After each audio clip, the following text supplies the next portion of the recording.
Ladies and gentlemen, boys and girls, children of all ages, we are going to continue with our adding and subtracting fractions. Now, I would like to move on to multiplying fractions and whole numbers next week. And I believe you know how to add and subtract fractions. We just got to remember things like simplifying, because some of the problems that were missed in my earlier classes were missed just because they forgot to simplify. Or they didn't look at the sign and they added when they were supposed to subtract, or they subtracted when they're supposed to add. So these are things you should put in your brain to make sure that you don't make the same mistakes. We'll start with 7/9, subtract 2/3. Sam, can we subtract those fractions like they're currently written? No. Why not? Because the denominator is not common. The denominators are not the same. We have 3 and we have 9. So we have to find a common denominator. Jalen, what would be our common denominator for 3 and 9?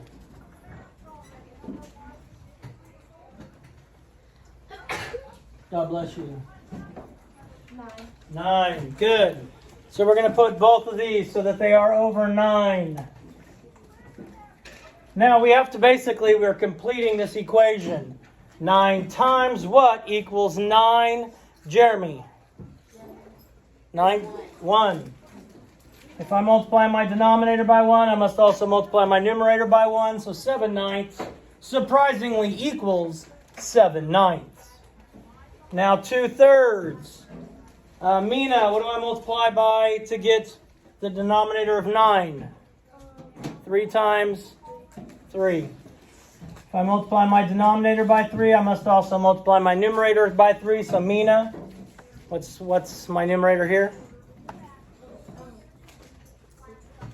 Good, 6. Always go back and check my sign. Always go back and check my sign. Siempre. Para los estudiantes que pueden hablar español.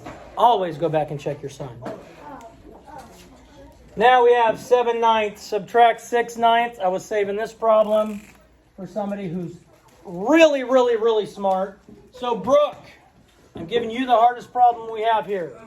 7/9 minus 6/9. 1/9. Now 1/9, we'll get you another one, okay? 1/9 is a unit fraction. Any fraction that has 1 as a numerator cannot be simplified. So this is already in lowest terms. That's the first one I'm doing. The second one, we have 1/4 and 7/10. This is an addition problem. Yay. Oh, let's go. Davis, can we add those two fractions like they're currently written? No. Why not? Because the denominator is not. The denominators are not the same. We can't add things that aren't the same together. That'd be like adding cats and dogs. No, that won't tell us how many of dogs we have. You want me to call on you? Okay. Q, what would our common denominator be? 20. Excuse me, you called on me. No, I called on Q. But you pointed at me. Oh. All right. Alexis, what are we multiplying by up here?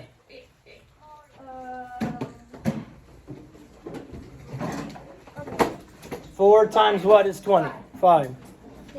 So I have to multiply both my numerator and denominator by 5. I get 5/20. Kaylee, what am I multiplying by here? 2.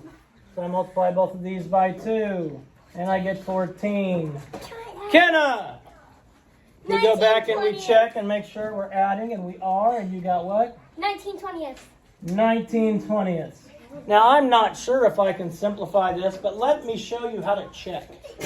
We're going to take the factors of both our numerator and denominator.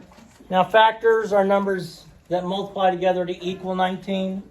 So, 1 times 19 equals 19. What else equals 19?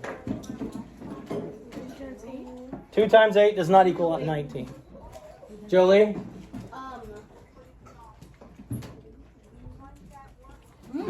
Miriam, 2 times 9 is 18. You're looking for 19. There's none. There are none. Thank you for yelling out when I was going to call on Samuel to tell me that. There are not any others. 1 times 19, which makes 19 what kind of number? Prime. Good.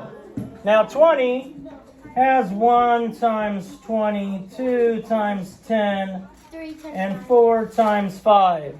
Those are my factors for 20.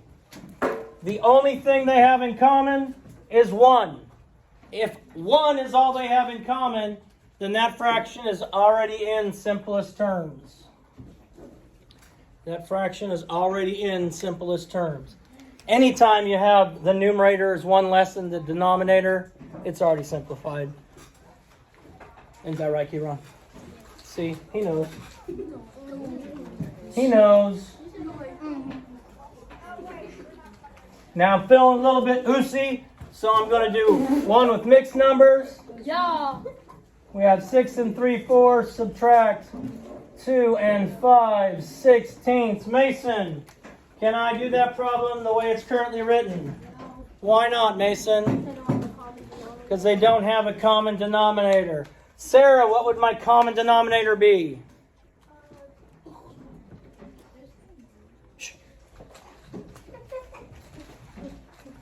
If I need to check for sure, I can do my multiples of my denominator. You skipped 12. Okay. There's no 12 in it. Yes, there is. So, Sarah, what would our common denominator be?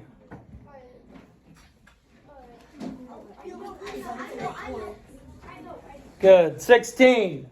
So I need to change both of these so that they have a denominator of 16. But remember, I cannot change the value, so I need to multiply by a fraction that equals 1. Sushana, what do I multiply by 4 to get 16? 4. If I multiply my denominator by 4, I must do the same thing with my numerator. 4 over 4 equals 1, so that means we're not changing the value. And Sushana, what goes here? 12. 12/16. And Caden, what do I multiply by here to get 16? 16 times what equals 16? 1. So I multiply these both by 1, and that stays there. Now I go back, I look at my sign, make sure I realize it's subtraction, and then I call in Mason. 12/16 subtract 5/16 is what, Mason? 7/16. Elsa, do you think we can simplify 7/16? No? See, you didn't sound very sure, right? But you think no? All right, well, let's check. We're going to find our factors of 7 and our factors of 16. 7 has just 2 factors, 1 in itself. That makes it prime. 16 is 1 and 16, 2 and 8, 4 and 4. So since 1 is the only thing they have in common, 7/16 is already simplified.